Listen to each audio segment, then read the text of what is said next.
Well, hello YouTube. I had a few questions about my quad, so I wanted to let everybody know a little bit about it.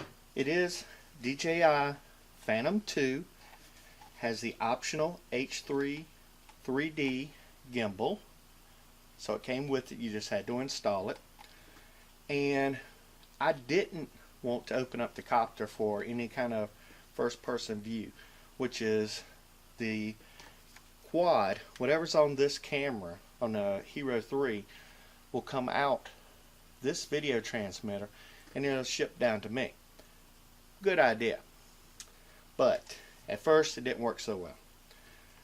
I bought the DJI First Person View Hub, which is right here. That way I didn't have to open up the copter, do a whole lot of hacking, I call it, or rewiring. It sits on top of the DJI Mini IOSD, and that, it did pretty good for a little bit. Now, the first problem I had, of course, I didn't see anything because I didn't have the first person view. I didn't know how far off it was. I didn't know how the battery life was, anything. That's where the Mini IOSD comes in. Also, the video transmitter comes in. I tried first hanging it from the rear, didn't work as well. Hanging it off of the sides didn't work. Even placed it on top and it didn't work.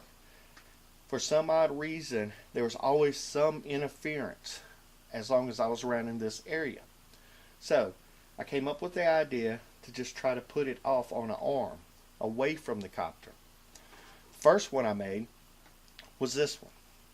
Now this was just a clothes hanger, plastic clothes hanger. I put two of them together, and this actually took me 1 mile, so I can't knock on it too much. The only problem was the wind drag. It would actually hit, and the copter would seem a little unsteady with it. My second one was this one, just a cat toy. I pulled the cat toy off the end of it, and I thought it was going to work, but it didn't. It just flops way too much. So I got lucky.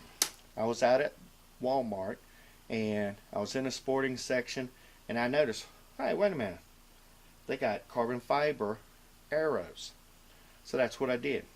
Picked up a carbon fiber arrow, as you can see, and I mounted my video to it, and it's been doing excellent.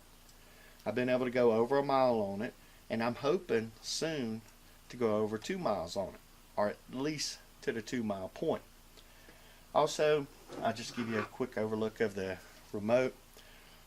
Simple remote control. With the optional gimbal, I was able to get the control on the back that actually moves the camera up and down. And that's it. That's my quad.